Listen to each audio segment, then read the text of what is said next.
नमस्कार, public news देख रहे हैं आप। बीएमसी चुनाव जैसे जैसे नजदीक आ रहा है, उद्धव ठाकरे की शिवसेना यूवीडी के भीतर संकट गहराता जा रहा है। जिस रणनीति को उद्धव ठाकरे ने अपनी राजनीतिक साख बचाने और चुनावी नुकसान कम करने के लिए अपनाया था, वही रणनीति अब उनकी सबसे बड़ी कमजोरी बनती दिखाई दे रही है।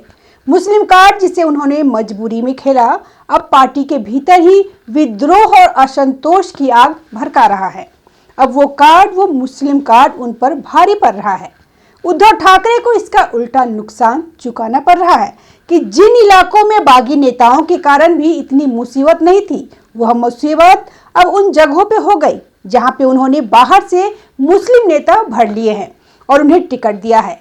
अब वो मुस्लिम कार्ड उन पर भारी पड़ रहा है। उद्धव ठाकरे को इसका उल्टा नुकसान चुकाना पड़ रहा है कि जिन इलाकों में बागी नेताओं के कारण भी इतनी मुसीबत नहीं थी, वह मुसीबत अब उन जगहों पे हो गई जहां पे उन्होंने बाहर से मुस्लिम नेता भर लिए और उन्हें टिकट दिया है। दरअसल कांग्रेस के साथ गठबंधन कमजोर पड़ने और हिंदू वोटों में लगातार हो रही सेंधमारी के बीच उद्धव ठाकरे ने यह आकलन किया कि अगर मुस्लिम नेताओं को पार्टी में शामिल कर रहे हैं, उन्हें टिकट दे रहे हैं, तो कांग्रेस का मुस्लिम वोट बैंक किसी हद तक शिवसेना यूवीडी की ओर शिफ्ट किया जा सकता है। रणनीति यह थी कि हिंदू वोट अगर पूरी तरह साथ नहीं आ रहे हैं, तो मुस्लिम वोटों के सहारे कम से कम कुछ सीटें बचा ली जाए। लेकिन जमीनी हकीकत इससे बिल्कुल उल्टा निकला। सबसे बड़ा और पहला झटका छत्रपति संभाजी नगर से लगा, जहां कांग्रेस से आए नेता अब्दुल राशिद मामू को शिवसेना यूवीडी में शामिल कर टिकट दे दिया गया। यह वही क्षेत्र है जहां दशकों तक शिवसेना ने कभी किसी मुस्लिम उम्मीदवार को मैदान में नहीं उतारा था। इस फैसले से पार्टी के पुराने नेता और पूर्व सांसद चंद्रकांत खैरे खुल के नाराज हो गए। उन्होंने न सिर्फ इस फैसले का विरोध किया, बल्कि सार्वजनिक तौर पर कह दिया कि वे इस उम्मीदवार के खिलाफ जाएंगे। अब्दुल राशिद मामू जब नामांकन प्रक्रिया पूरी करने पहुंचे, उसी दौरान उनकी मुलाकात चंद्रकांत खैरे से हो गई। कैमरों के सामने दोनों के बीच तीखी नोकझोंक हुई। खैरे ने साफ शब्दों में कहा कि अगर वे किसी भी हालत में इस उम्मीदवार को स्वीकार नहीं करेंगे, यह उम्मीदवार यही नहीं रुका, बल्कि सीधे उद्धव ठाकरे के करीबी नेता और विधान परिषद में विपक्ष के नेता अंबादास दानवे तक पहुंच गया। पार्टी के भीतर यह चर्चा आम है कि मुस्लिम नेताओं को टिकट देने का आइडिया अंबादास दानवे का ही था। उन्होंने उद्धव ठाकरे को यह समझाया कि अगर पार्टी को बीएमसी में टिके रहना है, तो मुस्लिम वोटों बैंक को साधना बेहद जरूरी है। लेकिन जब जमीनी स्तर पर इसका विरोध शुरू हुआ, तो यह पूरा प्लान ही उल्टा पड़ता नजर आने लगा। पार्टी के पुराने नेताओं का आरोप है कि अब्दुल राशिद मामू वही नेता हैं जिन्होंने औरंगाबाद का नाम बदलकर छत्रपति संभाजी के लिए किए जाने का विरोध किया था।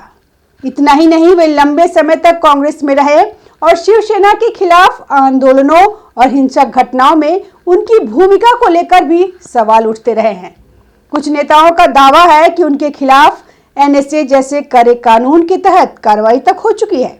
ऐसे व्यक्ति को शिवसेना जैसे हिंदुत्ववादी पहचान वाली पार्टी में शामिल करना और उसे टिकट देना पुराने शिव सैनिकों को किसी भी कीमत पर स्वीकार नहीं है।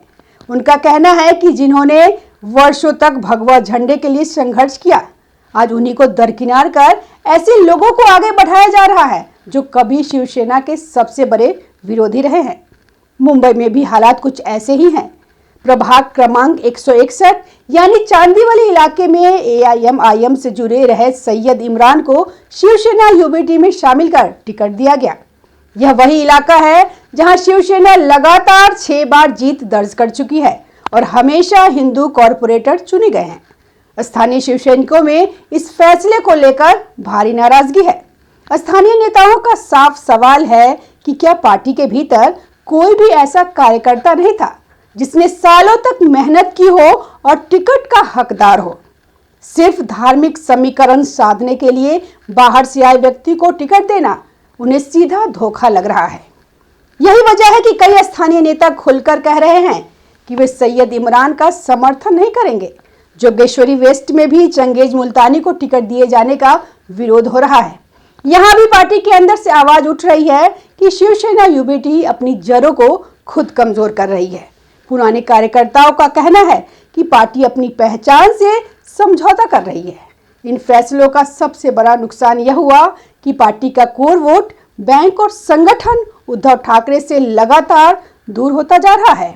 दशकों तक हिंदुत्व और मराठी अस्मिता के नाम पर राजनीति करने वाले शिव सैनिक आज खुद को हाशिए पर महसूस कर रहे हैं। कई कार्यकर्ताओं का कहना है कि अब उन्हें मस्जिदों में जाके वोट मांगने और मौलानाओं के दरवाजे खटखटाने को कहा जा रहा है तो उनकी वैचारिक सोच से बिल्कुल मेल नहीं खाता। यही कारण है कि उद्धव ठाकरे के लिए सबसे बड़ा खतरा अब विपक्ष से नहीं बल्कि अपनी ही पार्टी के भीतर से पैदा हो रहा है। बीजेपी या शिंदे गुट जितना नुकसान नहीं पहुंचा पा रहे हैं उससे कहीं ज्यादा नुकसान अंदरूनी बगावत कर रही है।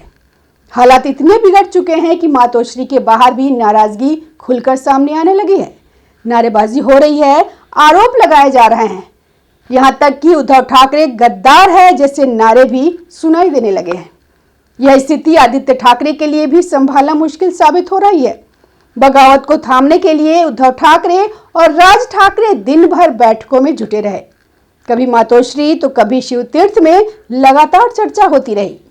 नामांकन वापसी के आखिरी दिन तक यही कोशिश चलती रही कि किसी तरह बागियों को मनाया जाए, लेकिन जमीनी हकीकत यह है कि असंतोष अब काफी गहरा हो चुका है। सूत्रों के मुताबिक बीएमसी चुनाव में शिवसेना यूबीटी और एमएनएस को करीब 60 से 70 सीटों पर मतदान से पहले ही हार के संकेत मिलने लगे हैं। दर्जनों वार्ड ऐसे हैं जहां पार्टी के ही नेता अधिकृत उम्मीदवारों के खिलाफ बागी बनकर मैदान में उतर चुके हैं। वार्ड नंबर 95 में पूर्व कॉर्पोरेटर चंद्रशेखर वेनगंकर ने संयुक्त उम्मीदवार हरीश शास्त्री के खिलाफ निर्दलीय नामांकन दाखिल कर दिया है। वार्ड नंबर 159 में प्रवीणा मुरारजकर को कमलाकर नायक की बगावत झेलनी पड़ रही है। वार्ड नंबर 202 में पूर्व मेयर श्रद्धा जाधव के खिलाफ विजय इंदुलकर डटे हुए हैं। ऐसे कई वार्ड हैं जहां बागियों के चलते वोटों का बंटवारा तय माना जा रहा है। इस संकट के बीच एक और बड़ा विवाद सामने आ गया है, डिजिटल सिग्नेचर वाला मामला। शिवसेना यूबीटी के उम्मीदवारों के एबी फॉर्म पर किए गए डिजिटल हस्ताक्षरों को लेकर सांसद मिलिंद देवरा ने चुनाव आयोग में आपत्ति दर्ज कराई है। मांग की है कि इन नामांकन पत्रों को रद्द किया जाए। अगर चुनाव आयोग इस मांग को मान लेता है तो सिर्फ मुंबई में ही शिवसेना के 102 उम्मीदवारों के नामांकन रद्द हो सकते हैं। नासिक में भी 82 उम्मीदवारों पर इसका असर पड़ सकता है।